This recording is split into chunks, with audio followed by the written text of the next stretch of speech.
नमस्कार।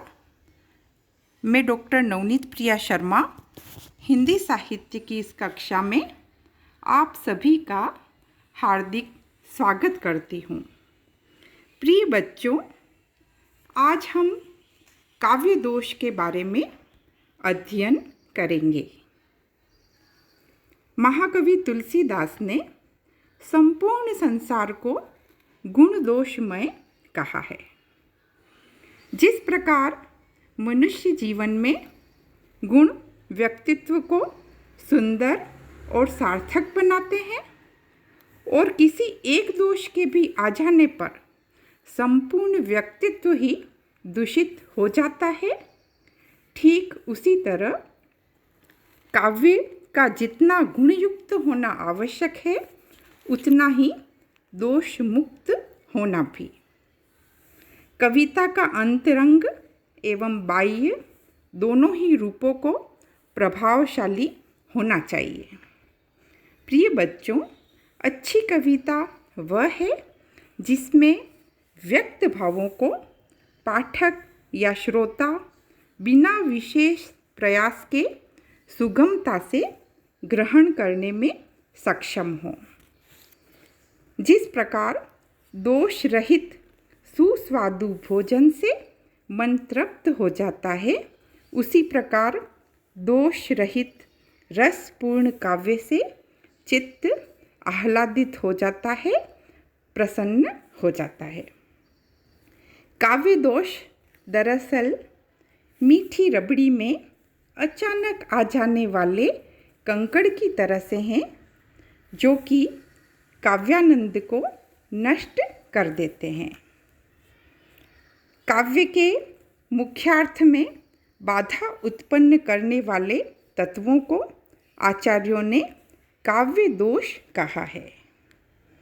उन्होंने कहा है, मुख्यार्थ हति दोष, अर्थात जो मुख्यार्थ में बाधा उत्पन्न करते हैं वही दोष है। संस्कृत के सभी प्रमुख आचार्यों जैसे भामा, वामन, मम्मट आदि ने काव्य दोष पर विचार किया है। सर्वप्रथम यहाँ पर हम आचार्य वामन का कथन लेंगे। उन्होंने काव्य दोष के बारे में लिखा है कि गुण विपर्यात्मा नो दोषा, अर्थात गुणों के विरोधी दोष कहलाते हैं। अर्थात जहाँ पे गुण नहीं है वहाँ दोष होंगे ही होंगे। अब हम आचार्य विश्वनाथ के कथन को लेते हैं। आचार्य विश्वनाथ कहते हैं कि रसापकर्ष का दोषा, अर्थात काव्य के आनंद को हानि पहुँचाने वाली बातें दोष कहलाती है। इन आचार्यों के कथन से हमारे सामने दोष का स्वरूप स्पष्ट हो ही जाता है। प्रिय बच्चों, दोषों की संख्या वैसे बहुत सी है, लेकिन मुख्यतः 4 प्रकार के दोष माने गए हैं, जिसमें सबसे पहला दोष है शब्द दोष। जैसा कि नाम से ही स्पष्ट है कि जब दोष किसी शब्द में हो तो वह शब्द दोष कहलाता है। कई बार शब्द बदल देने पर यह दोष दूर भी हो जाता है। जैसे कि खिले फूल सब गिरा दिया है। अब आपको यहाँ पर सुनने से ही प्रतीत हो रहा होगा कि कहाँ पर दोष है, अर्थात आप समझ ही गए हैं कि इस पंक्ति में व्याकरण का दोष दिखाई देता है, जो कि शब्द बदलने पर ठीक भी किया जा सकता है। दूसरा दोष है काव्य दोष, जहाँ पर वाक्य की रचना में दोष होने वाक्य दोष कहलाते हैं।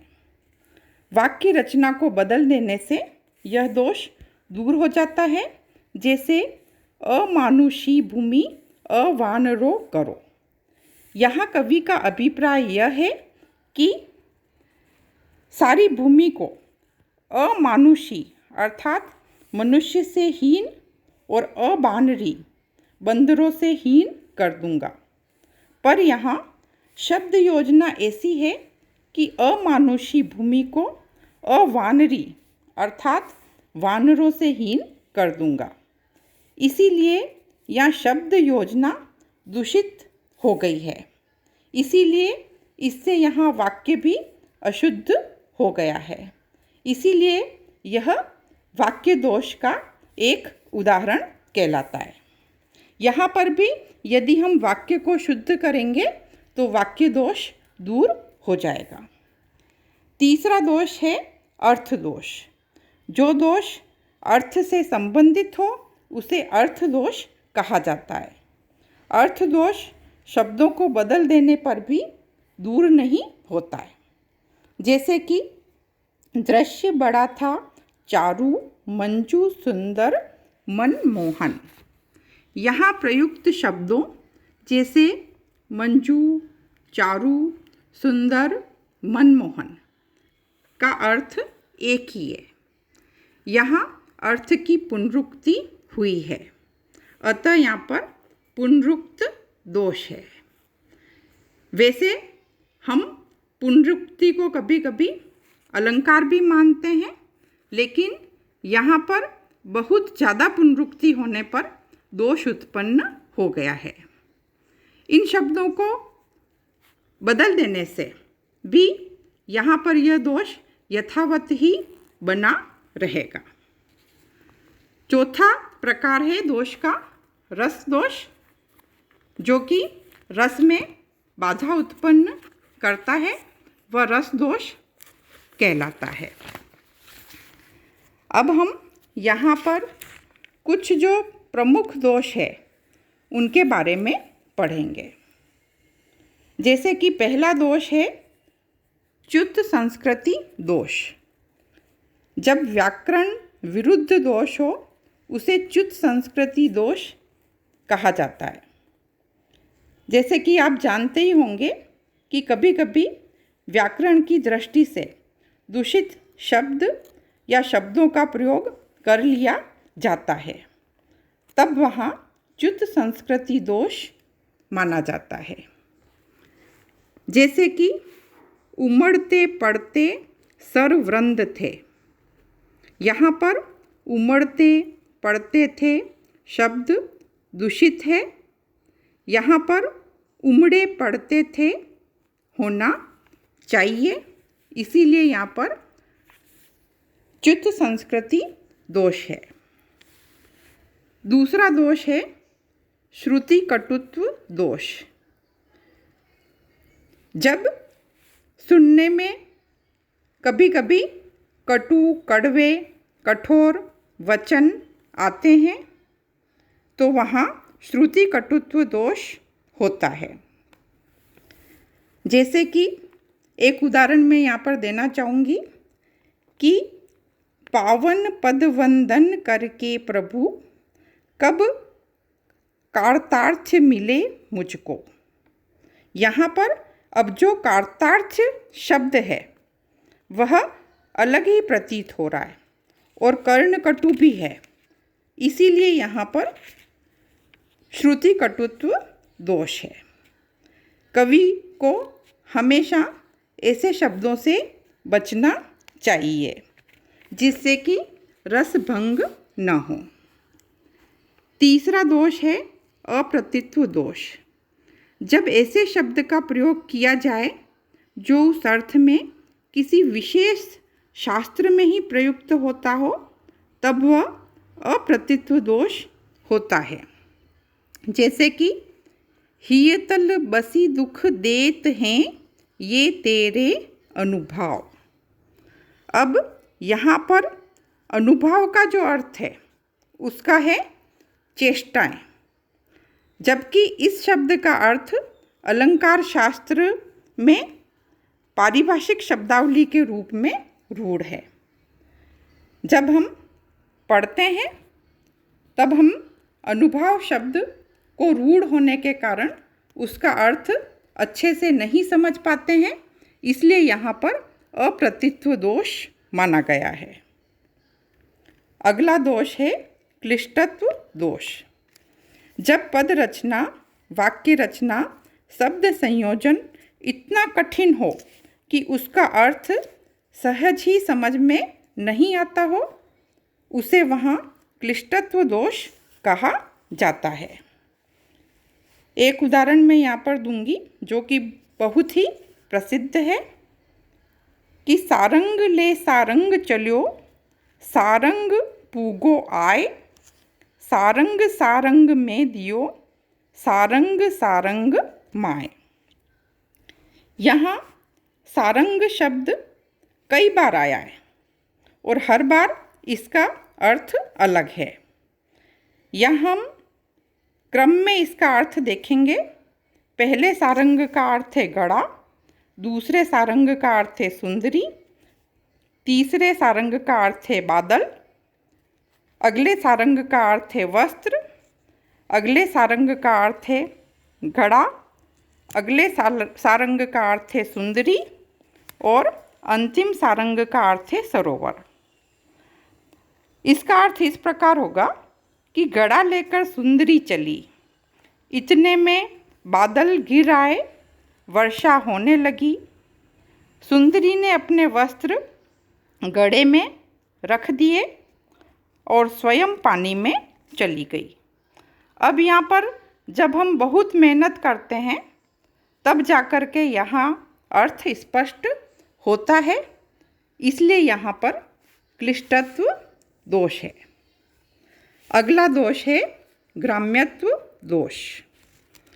जैसा कि नाम से स्पष्ट है कि जहाँ गंवारू शब्द या शब्दों का प्रयोग हो, शिष्ट समाज में प्रयुक्त न होने वाले शब्द काम में लिए जाएं, वहाँ ग्राम्यत्व दोष होता है।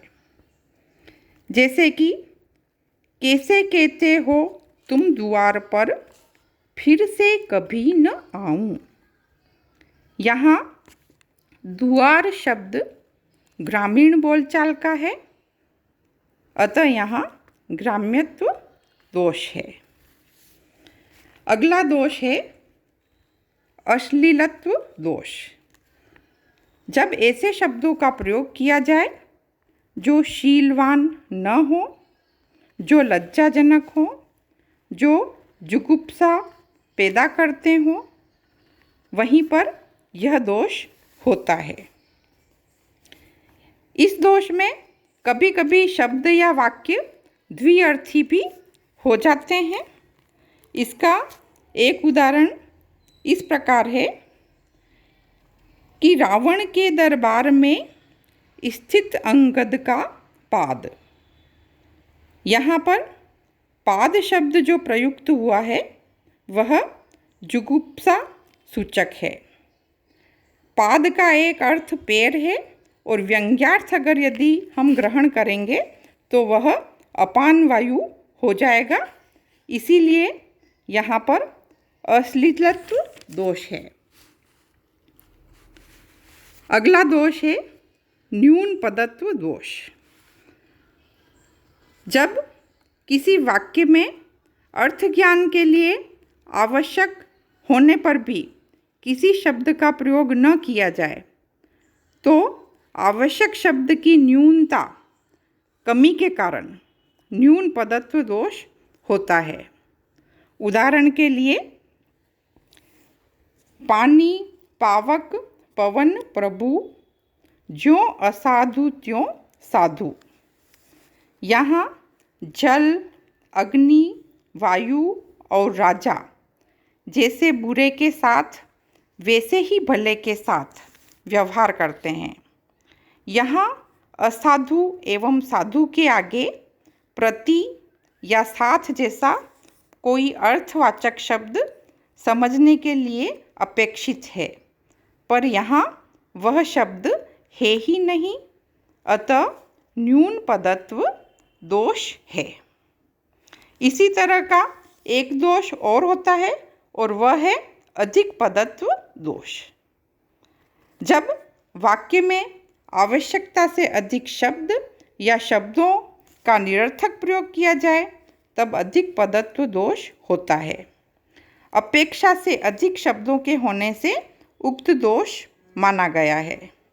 उदाहरणार्थ, लिपटी पुहुप पराग में सनी सेद मकरंद।